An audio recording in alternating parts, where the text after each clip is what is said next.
Every draft has a few diamonds in the rough, gems found in later rounds that emerge into star talents or just talents in general. It's very rare to see so much talent come out of one draft. We've heard of numerous draft classes being called, quote, one of the deepest draft classes of all time or in recent years. But no draft class was as deep or rich in talent than the one held in the National in 2003, where every round would feature a future superstar or even a potential Hall of Famer. Let's go back and relive the deepest draft class of all time.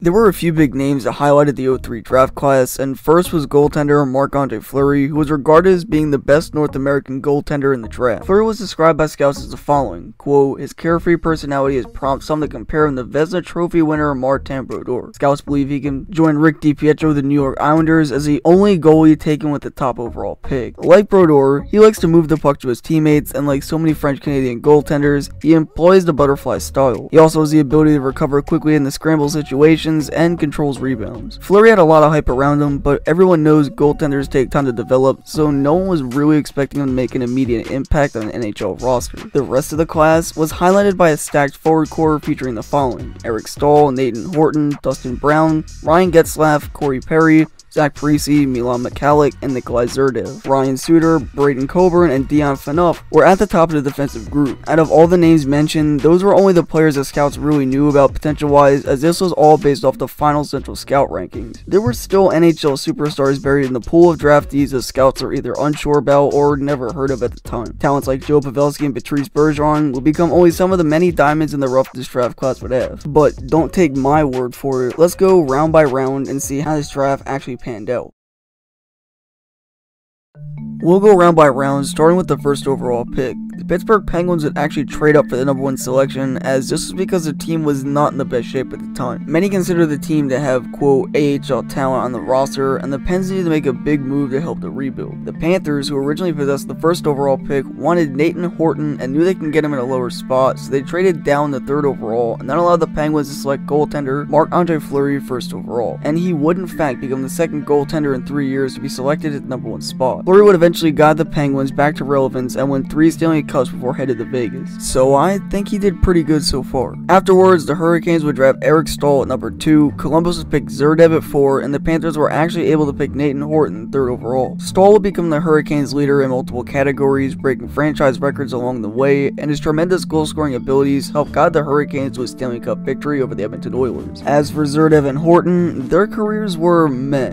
Horton would win a Stanley Cup and become a 60-point producer, but fell off a cliff afterwards, and Zurdev only played up to the 2010 season with 3 other teams. The rest of the first round would find teams like the Flames selecting Dion Phaneuf, who would later be on the cover of NHL 09, the Wild drafting Brent Burns, who would revert back to a defenseman later on in his career and win a Norris Trophy, and stars like Brent Seabrook, Zach Parise, Carter, and Brown were all chosen between picks 7 and 20. Seabrook helping the Hawks win 3 cups in 6 years, and Brown and Carter guiding the Kings to the franchise's first ever Stanley Cup victories. But perhaps the big winners of the first round were the Anaheim Ducks, who managed to draft both Ryan Getzlaf and Corey Perry in the same round. Both would become the faces of Ducks hockey for the upcoming decade, and they would win a cup in 2007. To show you just how good of a draft this was, here are all the names selected in round 1 alone. Also, a fact I want to point out is that 100% of the draftees selected in the first round made the NHL. That's huge. The year prior, only 86.6% made it from round 1. However, we're nowhere near finished. There's still 8 more rounds to go and tons of greats that were hidden in the mix.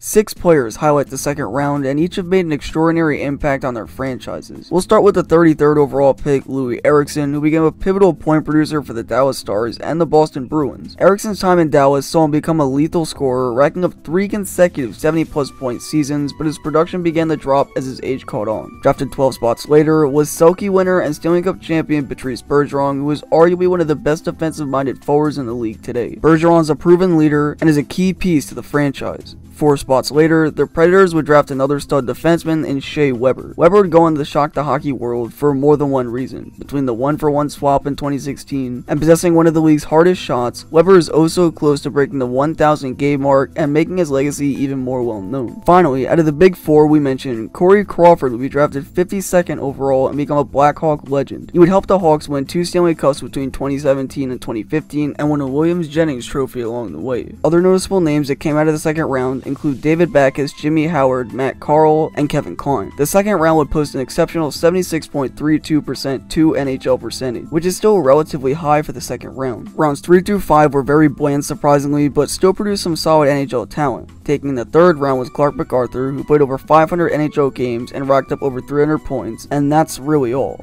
Round 4 isn't really different, as the only big names that come out was Jan Haja, who played over 800 games, Kyle Quincy was an average defenseman at best, and maybe you could say Paul Bissonnette. But the 5th round would only really be highlighted by Lee Stempniak and Brad Richardson. The middle rounds were okay, but the deeper rounds is what really puts the icing on the cake.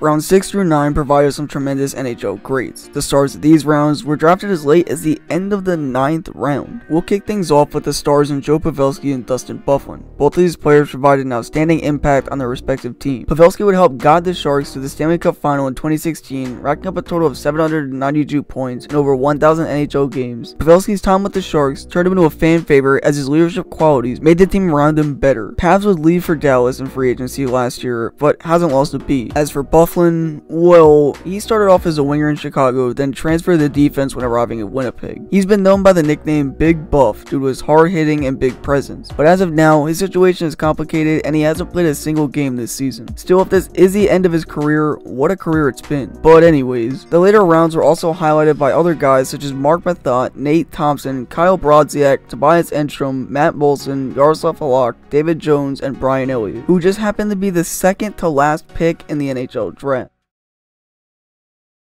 Even though I've mentioned about 50 NHL players, there were still tons of players I didn't mention that made a significant impact on their franchises and on the league as a whole. The amount of talent that was in this draft is why I believe more and more teams have traded for lower value picks over the years. They want to acquire as many possible in hopes to steal an NHL gem. And to think that that trend could be possible due to a trade in 2003 that would cause the NHL to embrace new youth into the game.